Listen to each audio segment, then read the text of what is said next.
Sud Radio, les vraies voix qui font rouler la France. Philippe Rossi.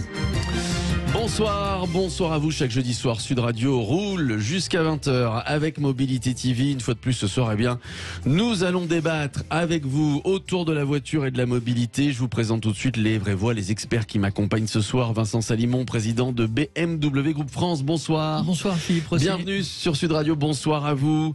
Mathieu Flonneau est avec nous, historien spécialiste des mobilités. Bonsoir à vous, bonsoir. Mathieu Flonneau. Et puis, il avait inauguré la première de l'émission, vous vous en souvenez, Guillaume Crunel, associé Automotive et Mobility, leader au cabinet de conseil Deloitte. Bonsoir. Bonsoir. Bonsoir à vous. Alors, au quotidien, la voiture est-elle vraiment indispensable? C'est la question que l'on va se poser jusqu'à 20h pour réagir et débattre avec nous. Vous connaissez le numéro du standard de Sud Radio, je vous le redonne, 0826 300 300. Ce soir, c'est Zach qui vous y attend. Car j'étais sur la route toute la sainte journée, je n'ai pas vu de doute en toi. Alors la voiture reste quand même de loin le mode de transport préféré des Français. Quelques chiffres pour commencer.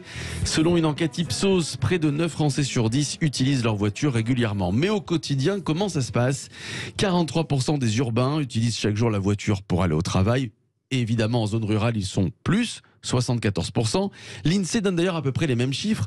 En France, 2/3 des travailleurs déclarent se déplacer en voiture pour rejoindre leur lieu de travail.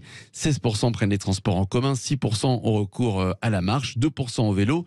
C'est plus qu'en Allemagne, plus qu'au Royaume-Uni et presque autant qu'aux États-Unis. Bref, vous l'avez compris, les Français sont bien accros à la voiture qui leur est indispensable. Vincent Salimon, hein, toutes les études montrent que oui. Absolument, et nous avons organisé une étude justement, oui, alors on va en parler, qui présente exactement les mêmes chiffres, donc c'est vraiment intéressant et ça montre qu'effectivement la voiture est indispensable. Allons-y, parlons de cette étude. Donc vous avez présenté il y a quelques semaines cette étude exclusive, l'étude Odoxa sur la mobilité. Alors des franciliens, hein. Non, pas uniquement, justement.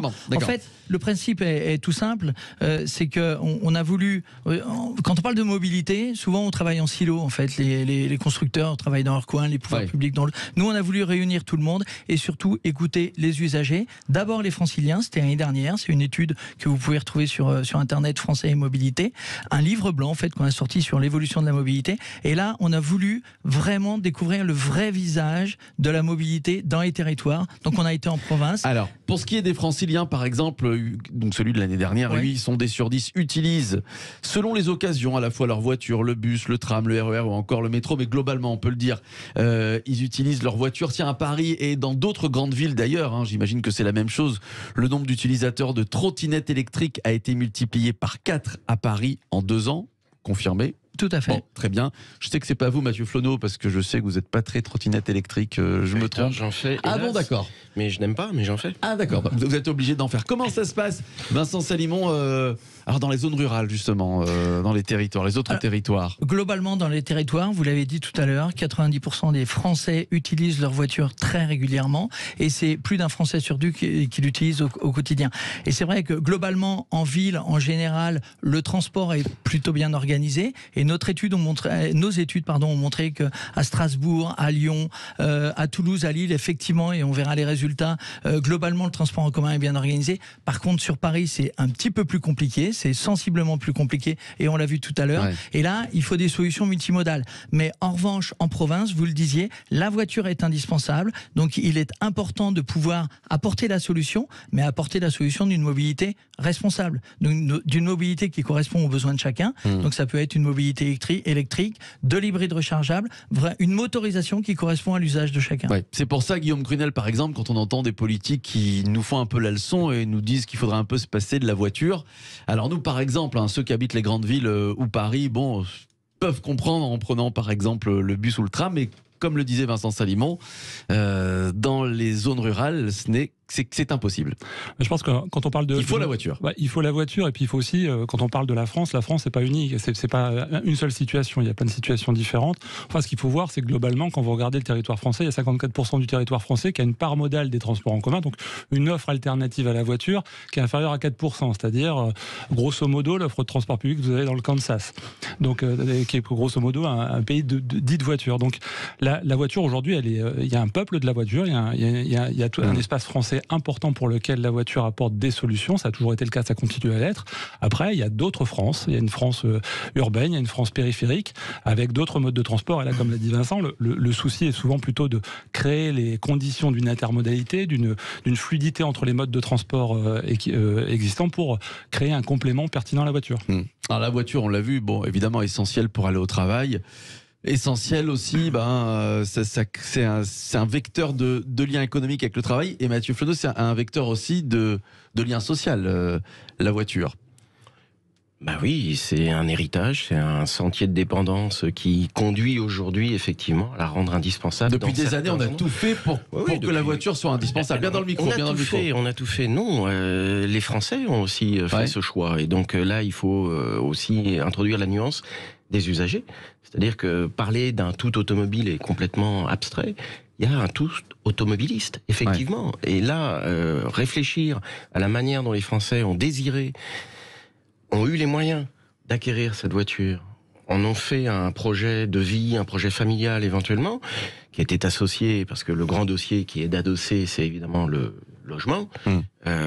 Partant de là, vous avez une situation qui est celle qui est parfois décrite comme une dépendance maladive, mais qui en réalité est quelque chose que l'on a recherché. Donc c'est ce standard de vie qu'il s'agit de réfléchir aujourd'hui à l'aune des contraintes que vous avez évoquées, qui ne sont niées par personne, d'un développement durable à soutenir, d'une écologie à respecter de plus en plus, bref, avec des contradictions. Et vous le soulignez d'ailleurs, et vous dites que la voiture, c'est aussi le symbole, et ça a mis en lumière beaucoup d'enjeux. On se souvient tous, il n'y a pas si longtemps que ça, il y a 2 ans de la crise des Gilets jaunes. Ben oui, parce que l'automobile a été un progrès. Et faut faire progresser le progressisme de ce point de vue-là, parce que le progressisme attaque l'automobile, bien évidemment, parce que il y a des faiblesses au système, à l'écosystème. Ces faiblesses, on peut y remédier à certains égards. Et donc c'est ces zones de fragilité qu'il faut travailler justement. Et donc offrir des mobilités, et j'ai bien entendu votre attaque sympathique au début sur la trottinette, offrir des mobilités, des bouquets de mobilité avec des effets d'aubaine en centre-ville, alors qu'il y a beaucoup de mobilités orphelines délaissées en périphérie, c'est là que ça va pas. C'est là qu'il faut bien centrer l'effort des pouvoirs publics et avoir une vision stratégique et une vraie politique de la route. Tiens d'ailleurs, Mathieu Flonneau, je rappelle votre livre En tous sens, une histoire des équipements de la route, aux éditions Loubatière. Il va sortir, il n'est pas encore sorti, voilà, il arrive. C'est imminent, voilà. Les vraies voix qui font rouler la France. Restez avec nous, on va se retrouver dans quelques minutes pour poursuivre évidemment notre débat avec vous au 0826 300 300 autour de la voiture. Est-elle vraiment indispensable au quotidien? Quid de la voiture et des autres mobilités dans les 10 prochaines années? On va en parler dans un instant, toujours en compagnie de Vincent Salimon, Mathieu Flonneau et Guillaume Crunel. À tout de suite. Sud Radio, les vraies voix qui font rouler la France. Philippe Rossi. L'automobile et la mobilité, il en est question jusqu'à 20h. Les vraies voix qui font rouler la France avec Mobility TV. Nos vraies voix, nos experts du jour. Vincent Salimon, président de BMW Group France. Mathieu Flonneau qui est avec nous, historien spécialiste des mobilités. Et ce livre, donc, il va sortir dans quelques jours. Le livre de Mathieu Flonneau, En tous sens, une histoire des équipements de la route. C'est aux éditions Loubatière. Guillaume Crunel est avec nous, associé au cabinet de conseil Deloitte. La voiture est-elle vraiment indispensable au quotidien? On en parle depuis le début de cette émission, on en débat. Comment voyez-vous la voiture et les autres mobilités dans le futur, dans 10-15 ans? Avant de vous donner la parole, j'aimerais poser la question à Florian au 0826 300 300. Bonsoir Florian. Bonsoir. Vous nous appelez d'Antony. Florian, oui. Les voitures seront essentielles dans 15 ans et toujours là, selon vous? Moi je crois que ce sera essentiel. Moi, je pense que, si vous voulez, c'est une utopie à l'envers. Je crois que l'extrême gauche verte élevée là est très réactionnaire parce qu'ils veulent nous faire régresser au 19e, voire au 18e siècle. D'autre part, vous parlez beaucoup de la ruralité, mais pensez que se déplacer de banlieue à banlieue, c'est compliqué. Pensez que nous ne sommes pas tous célibataires, nous avons des enfants. Pensez que nous avons des choses à transporter. Donc, pour l'instant, je ne vois pas comment on pourrait se passer de la voiture. Alors vous voyez, quand je vous disais à tous qu'on nous faisait la leçon depuis de nombreuses années et que parfois on culpabilisait, vous culpabilisez pas Florian, mais on a entendu votre coup de gueule. Moi, j'attends de les voir vivre comme au 19e siècle, ils tiendront pas 3 mois. Guillaume Crunel, certains politiques sont un peu déconnectés En ce qui concerne la voiture et la mobilité, évidemment. Je pense qu'aujourd'hui, la question qui est posée, c'est celle de l'électrification du parc de véhicules. C'est pas en grande partie celle qui se pose pour nous, d'un point de vue industriel et d'un point de vue sociétal, pour les 15 prochaines années, c'est celui-là. Après, se pose une autre question qui est celui du prix de ces voitures, de la capacité à toute la population d'y avoir accès, qui est un autre sujet. Pour rappel, quand même, le prix moyen d'une voiture en France, neuve ou occasion, c'est autour du 1 000 €. Donc, on est un peu loin des offres qui sont faites aujourd'hui, et même les plus performantes. Donc, c'est clair, dans les villes, il y aura des choses. On verra ce qui va se passer. Mais globalement, la vraie problématique, c'est quelle voiture pour qui dans les 15 ans qui viennent. Ouais. Le tout électrique, Florian, ça vous pose problème? Oui, ça me pose problème. Oui, parce que d'abord, le parc c'est pas au point, si vous voulez, pour recharger les voitures. D'autre part, j'ai lu beaucoup de choses aussi qui disent que la pollution serait pas identique, mais pose des problèmes parce que on utilise des métaux rares. Donc, je sais pas si c'est vraiment la solution. Non, c'est une solution transitoire. Moi, je pense que c'est des grands groupes industriels qui se battent en ce moment et qui font une propagande pas possible pour le tout électrique contre les pétroliers. Mais si vous voulez, c'est une bataille économique, c'est pas une bataille économique. Alors, sur le tout électrique, en tout cas, et aujourd'hui, vous faites des choses, BMW. En parlant de mobilité, on n'est pas obligé de prendre la voiture, on peut prendre des vélos électriques, par exemple. On peut prendre des vélos électriques, effectivement, dans le réseau BMW. L'an dernier, on a vendu plus de 1000 vélos, donc BMW ne fait pas que du 4 roues et ne fait pas que de la moto. Mais Philippe, j'aimerais revenir sur un point, parce que pour l'instant, on parle beaucoup de la voiture, et on pose on pose le sujet de la voiture comme un problème. Et je crois qu'il faut l'appréhender comme une solution. Il y a des solutions. Là, on voit que la voiture est nécessaire. L'électrique est une solution, effectivement. Et aujourd'hui, 30% de nos ventes en France sont électrifiées. L'an dernier, dans le monde, on a doublé nos ventes de véhicules électrifiés. Donc, on est vraiment dans une dynamique importante. Mais il faut aller au-delà. Parce que l'électrique ou l'électrifié, c'est la limitation d'émissions de CO2 à l'usage. Et en fait, on sait que pour développer la mobilité responsable, il faut travailler sur la totalité de la chaîne de valeur. Donc c'est ce que fait le BMW Group, puisqu'aujourd'hui, on s'est fixé un objectif de baisse d'émissions de CO2 de 40% sur les 10 prochaines années.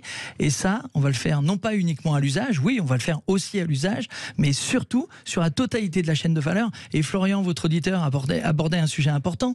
Notamment, il faut baisser les émissions de CO2 au global, mais il faut aussi travailler sur le circulaire, sur le recyclage, faire en sorte de limiter les terres rares. Et aujourd'hui, dans les nouveaux moteurs, les dernières générations de moteurs électriques BMW, il n'y a pas de terres rares. Et aujourd'hui, dans notre production, 30% des matières utilisées sont déjà recyclées. Et c'est de cette façon que, de manière positive, la voiture va apporter la solution de la mobilité responsable. Vous avez les vélos électriques, vous en avez beaucoup vendu. Vous avez un concept aussi à BMW. Il y a un deuxième élément, c'est que les constructeurs doivent être là aussi pour faire évoluer la réglementation. Et parce que la réglementation, elle existe, mais il est important de montrer aux politiques comment aller plus loin. Et donc effectivement, à Munich, au salon de Munich l'an dernier, on a présenté un concept qui s'appelle Ambi, BMW Motorrad Ambi, qui est un concept à mi-chemin entre le vélo et le scooter, ou le deux roues motorisé. Et en fait, c'est notamment pour la mobilité en fait semi-urbaine et urbaine. On part de chez soi en banlieue, on est à 60 km/h sur un scooter, et ensuite on rentre en ville, et par géolocalisation, le véhicule va passer automatiquement à une vitesse maximale réduite, de 45 km/h, voire 25 s'il passe sur une piste cyclable. Donc ça correspond exactement aux besoins de la mobilité de chacun. Alors on l'a vu avec BMW, Mathieu Flonneau, dans les 10-15 prochaines années, les constructeurs aussi vont devoir proposer d'autres choses en termes de mobilité, avoir des idées, être imaginatifs, beaucoup évoluer.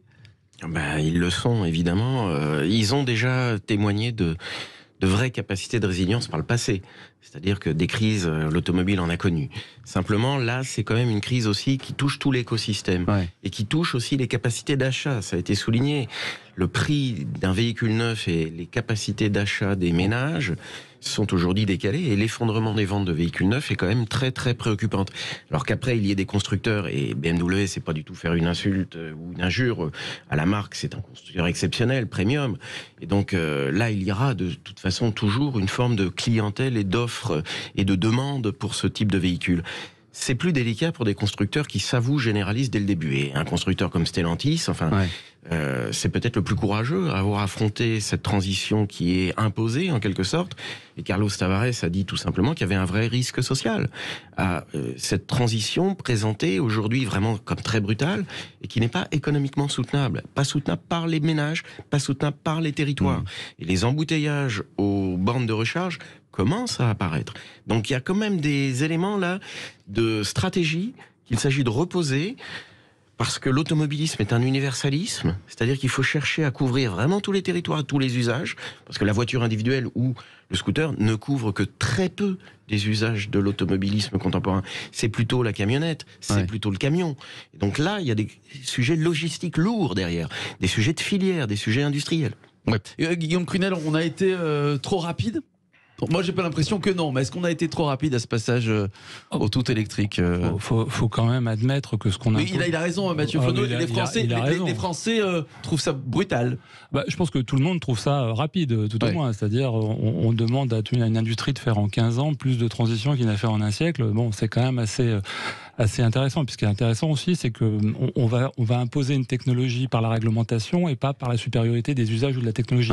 Pas de point de vue particulier sur le sujet, mais sur le fond, ce qu'il faut voir, c'est qu'on est en train de faire passer une grande partie de la chaîne de valeur automobile, que la supériorité européenne, historiquement, elle est sur la chaîne de traction et la motorisation, vers des choses nouvelles, à savoir la batterie et puis le logiciel. Donc tout ça se fait de manière très très rapide. Quand on dit, là, on parle de 2035 comme si c'était demain, c'est même pas 2 cycles véhicules. Donc il faut quand même reconnaître à cette industrie, je dirais, à la fois de la résilience et puis du courage, parce qu'il faut à la fois proposer les solutions de demain et en même temps réorganiser en même temps au pas de course l'outil industriel du passé. Est-ce qu'il faut prendre au sérieux, quand on parlait tout à l'heure de mobilité, j'évoquais la trottinette électrique avec Mathieu Flonneau, qui l'utilise, donc cette trottinette électrique. Mais je veux situer la chose. Non, mais ce que je veux dire, c'est est-ce qu'on peut imaginer plus tard que ce type de mobilité augmente, serve de plus en plus de Français? Alors dans les grandes villes, évidemment, parce qu'on l'imagine mal en milieu rural, la trottinette électrique. C'est toute la limite. C'est toute la limite. C'est-à-dire que si on sélectionne les territoires, évidemment, la mobilité électrique peut avoir des vertus incomparables. Néanmoins, la mobilité des Français, vous l'avez rappelé, j'ai écrit un bouquin qui s'appelait « Vive la route, vive la République » avec ce bandeau, 75% des Français se servent de leur voiture. Évidemment, pour aujourd'hui, c'est pas pensable. Donc il y a une dimension, j'aime bien l'expression parce que je l'emprunte à un sociologue, de bullshit mobilities, parce que véritablement donner des standards de mobilité capacitaire à de tels modes qui sont anecdotiques et qui représentent epsilon, qui de surcroît sont dangereux et qui n'ont pas prouvé leur durabilité écologique. Il y a quand même un peu d'imposture dans le débat. Vincent Salimon, vous faites des vélos électriques. Est-ce que vous pourriez à l'avenir faire des trottinettes. Imaginez, vous en proposez aussi, oui, dans la gamme. Mais pour revenir à ce que vous disiez, je crois que est-ce qu'on a été trop vite? En fait, c'était votre question. Et j'aimerais écouter les usagers. Encore une fois, ce sont les usagers qu'il faut écouter. Et là-dessus, j'ai 2 points. Le premier, c'est que on constate que le parc est en train de vieillir. Le parc automobile est en train de vieillir. Ça veut dire qu'effectivement, on a peut-être été un tout petit peu trop vite. Il faut éduquer, il faut accompagner les acheteurs de véhicules par rapport à la motorisation dont ils ont besoin. Nous, on a organisé 23 000 journées de formation auprès des équipes commerciales dans le réseau sur les 10 dernières années pour justement faire en sorte qu'ils écoutent bien les besoins des utilisateurs. Et la deuxième chose, parce qu'il faut rajeunir ce parc, et la deuxième chose, c'est qu'on a été à Strasbourg, parce que notre tour justement par rapport à l'étude que ça, c'est d'aller dans les territoires, d'aller dans les villes. Et Strasbourg est une ville très intéressante parce que ça a été une ville qui a très rapidement basculé sur l'électrique. Et aujourd'hui, 63% des usagers, des personnes que l'on a interrogées sur Strasbourg considèrent que ça a effectivement été un tout petit peu trop vite. Et parler de 2035 pour l'arrêt des motorisations thermiques, c'est trop tôt. C'est trop tôt parce que les infrastructures sont pas encore complètement disponibles, parce que ça va un petit peu vite. Donc oui, il faut être présent et nous le faisons. Simplement, il faut laisser un petit peu de temps pour faire en sorte que le parc puisse se renouveler. Et c'est de cette façon aussi qu'on arrivera à baisser les émissions de CO2. Vous avez un peu répondu à la question que j'allais vous poser, mais je vais la poser à Mathieu Flonneau et Guillaume Crunel. Qu'est-ce que vous attendez dans 2 mois maintenant, c'est l'élection présidentielle. Qu'est-ce que vous attendez de tous ces candidats? C'est qu'on entend peu pour le moment. On entend peu parler de voitures et de mobilité. Pour le moment, pas beaucoup. Mathieu Flonneau, qu'est-ce que vous attendez? Je trouve que l'auto se ramène dans le débat. Quelque chose comme les convois de la liberté qui font suite aux Gilets jaunes, parce que le problème des Gilets jaunes, il est quand même devant nous plutôt que derrière.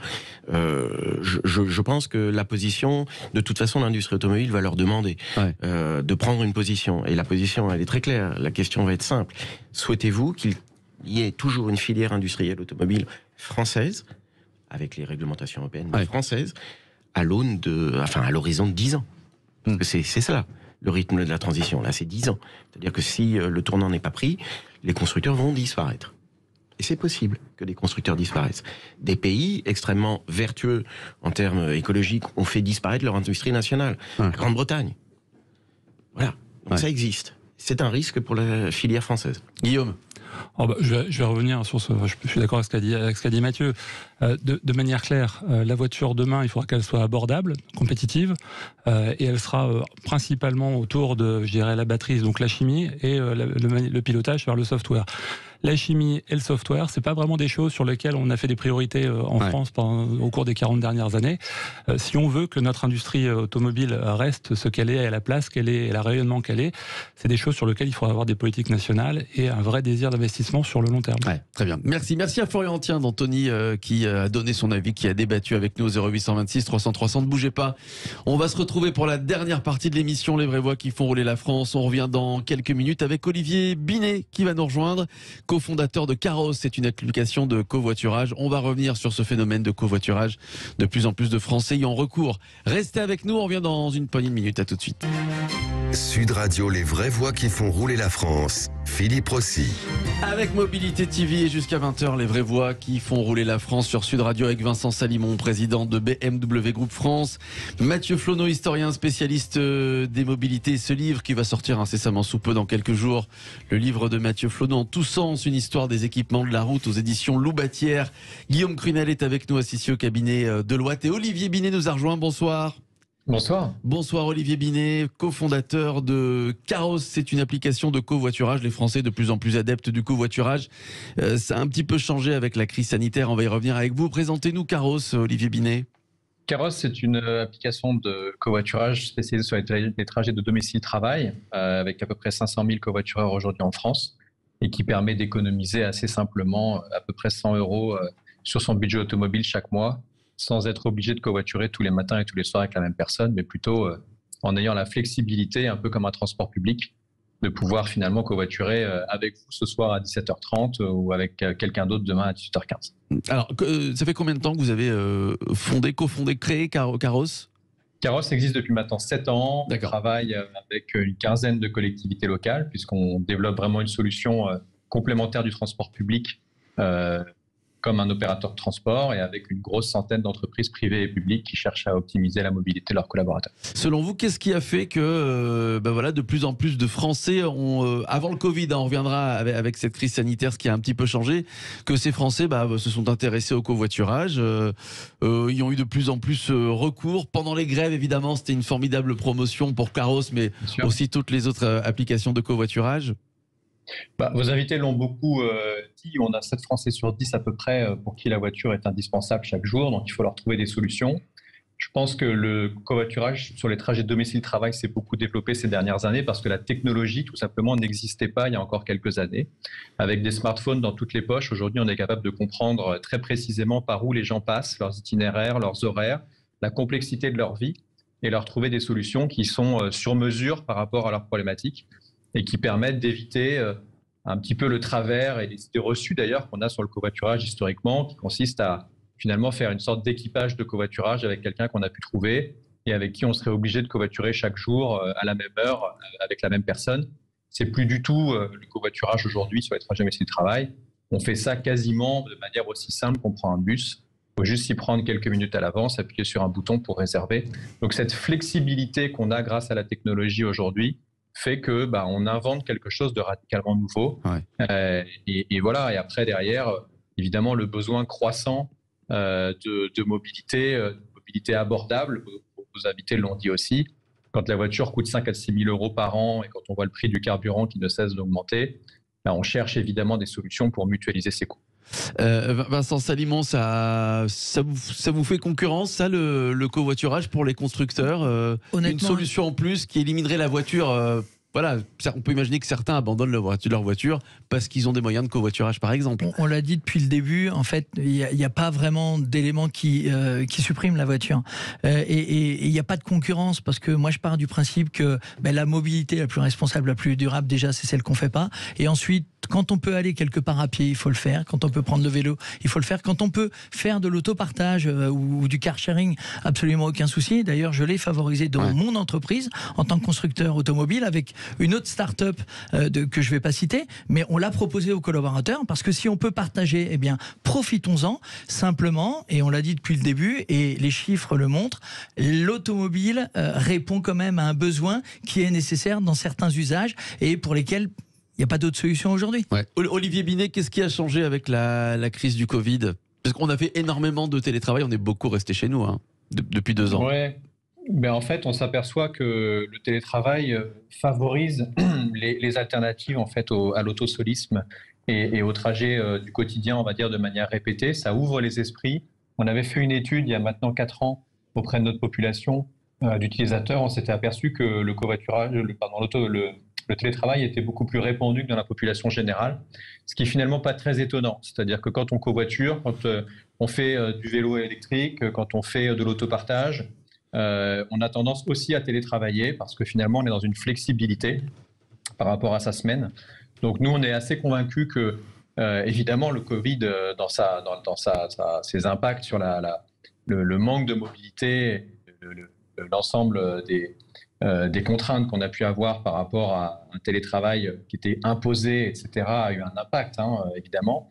Mais la possibilité de pouvoir télétravailler de temps en temps crée clairement des réflexions au sein des foyers de nos utilisateurs qui consistent à dire, à ce moment-là, je vais peut-être chercher un peu plus de flexibilité et j'ai peut-être pas sur le long terme besoin de la deuxième véhicule familial dans la mesure où madame va télétravailler 1 jour ou 2 par semaine et monsieur 1 jour ou 2 par semaine. Ouais, donc concrètement, la crise du Covid n'a pas impacté le nombre de personnes qui ont recours à vos services. Concrètement, la crise du Covid a eu un impact énorme, évidemment négatif sur notre activité, sur notre secteur, parce qu'il y a eu moins de déplacements, évidemment. Mais aujourd'hui, on se rend compte, quand on évoque le sujet avec nos utilisateurs, que sur le long terme, même si vous avez un peu plus de télétravail, en réalité, ça crée plutôt des opportunités pour se poser la question de savoir comment est-ce que je vais aller au travail, avec quels moyens de transport, comment est-ce que je vais éventuellement le partager au sein de ma famille et éventuellement avec mes voisins pour mutualiser les coûts de déplacement jusqu'à mon travail. Guillaume Crunel, est-ce que finalement le covoiturage, alors ça a beaucoup marché, moins avec la crise du Covid, ça a l'air de reprendre un petit peu. Est-ce que le covoiturage ne va pas atteindre à un moment une limite ? Je pense que tout le monde n'est pas éligible, tout le monde n'est pas client potentiellement du covoiturage. Maintenant, c'est clair qu'avec l'évolution des prix des énergies, l'évolution des prix de tout quasiment, je veux dire, la volonté de réduire les budgets des déplacements va être présent. Donc c'est clair qu'on est sur des populations qui sont particulières, sur lesquelles il y a encore de la conquête à faire et sur lequel je pense moi qu'à terme c'est un mode de transport, un mode d'utilisation de la voiture, puisque ça reste quand même de la voiture toujours, qui finira par, je dirais, se stabiliser à un marché un peu plus grand que ce qu'il est aujourd'hui. Mathieu Flonion, on parlait tout à l'heure avec vous de lien social, là on y est avec le covoiturage. Complètement, et ça prouve à quel point l'automobile est conviviale. C'est-à-dire que l'écologie politique qui avait arraché la convivialité automobile et qui l'avait contestée au début des années 70 se retrouve là devant une contradiction. C'est-à-dire que, oui, l'automobile, c'est aussi un lieu de sécurité, même si elle est partagée avec quelques personnes. Donc de ce point de vue-là, c'est toute une réflexion de civilisation qu'il faut avoir. Et l'automobile n'est pas périmée dans ses dimensions humanistes. Ouais. Et il y a une dimension aussi qui est importante, et ça fait écho à cette crise et à la gestion de cette crise, c'est la grande agilité. C'est-à-dire qu'évidemment, le smartphone et la digitalisation des échanges, la flexibilité du travail, qui a beaucoup d'excès également, le télétravail, l'intelligence des gens, qui doivent être responsabilisés devant tout cela, bien fait qu'il y a effectivement des populations de niche, pour lesquels c'est un gain de qualité de vie. Ouais. Et puis c'est vrai qu'on parle beaucoup. Alors, c'est vrai que depuis ces quelques semaines de campagne, les débats sont plus vers la sécurité, par exemple, ou l'immigration. Mais c'est vrai que le pouvoir d'achat, on va y venir. On s'aperçoit que c'est un réel problème, que les Français ils font beaucoup attention, et avec le covoiturage, Vincent Salémon, ce n'est pas du tout négligeable. Effectivement, ça permet de partager les frais, et c'est vrai que la voiture est un investissement, mais il faut relativiser aussi, parce qu'on a des systèmes de location aujourd'hui, on a des systèmes les valeurs résiduelles notamment des marques premium comme les marques que je représente, font que le coût d'utilisation, en fait, il n'est pas en train d'augmenter, et notamment il y a un débat entre le thermique et l'électrique, et aujourd'hui, si on prend un exemple, c'est la Mini que je représente, qui en thermique ou en électrique a une différence de prix très limitée, c'est 30 € par mois. Donc finalement, c'est tout à fait compétitif. Et pour celui qui peut rouler en 100% électrique, parce qu'il a la solution d'infrastructure de recharge, parce qu'il a l'autonomie nécessaire avec la voiture qu'on propose, il peut effectivement utiliser ce véhicule pour, encore une fois, 30 € par mois supplémentaires. Olivier Binet, pour finir, comment vous allez optimiser, vous allez essayer de progresser, de proposer peut-être d'autres offres? Comment vous allez essayer d'améliorer Carros, dans les prochains mois? Carros, comme les autres solutions de covoiturage, en fait, s'améliore grâce à la masse critique qui augmente. Plus la masse critique augmente, meilleur est le réseau. Et donc, on est vraiment dans une logique de conquête. Je voudrais revenir sur ce que vous avez dit tout à l'heure. La conquête, elle s'auto-alimente d'une certaine manière avec des utilisateurs satisfaits et avec la convivialité qui est créée. C'est assez extraordinaire, en fait, de se rendre compte que quand on parle avec nos utilisateurs, ils nous disent « Certes, j'ai économisé, je ne paye quasiment plus de carburant grâce à une solution comme la vôtre, mais surtout, je me suis fait des amis. » Et chez Carros, il y a des centaines d'histoires extraordinaires. Il y en a beaucoup qu'on ne connaît pas. Il y a évidemment des histoires d'amitié. Il y a des barbecues qui se sont organisés. Il y a des gens qui ont trouvé un travail grâce à ceux qu'ils ont rencontrés dans les voitures. Il y a eu des mariages, il y a eu des bébés. Il y a plein de choses qui se créent. Et en fait, c'est la vraie vie. Et c'est ça qui est assez extraordinaire. Il y a eu des bébés Carros. Finalement, on transforme un peu un moment qui était un moment un peu mort dans sa journée. On est finalement seul dans un transport public éloigné du centre-ville, un peu long, un peu complexe. On est finalement seul dans sa voiture. Et ce qu'on essaye de faire, c'est de réenchanter un petit peu ce moment-là et de faire en sorte que les gens passent un moment agréable, un moment enrichi. Et je crois que c'est vraiment ça qui fait qu'aujourd'hui, il y a une forme de révolution qui se fait à ce niveau-là et surtout qui est en train de s'auto-générer grâce à un bouche à oreille naturel. Donc c'est vraiment ça qu'on cherche à entretenir maintenant. Merci Olivier Binet, cofondateur de Carros, une application de covoiturage. Merci à Vincent Salimon, président de BMW Groupe France. Mathieu Flonneau, historien spécialiste des mobilités. Ce livre qui arrive d'ici quelques jours. En tous sens, une histoire des équipements de la route. C'est aux éditions Loubatière. Merci Guillaume Crunel, associé au cabinet de conseil Deloitte. Restez là dans quelques minutes. C'est le Loft Music Yvan Cujous qui reçoit ce soir Thomas VDB. À tout de suite.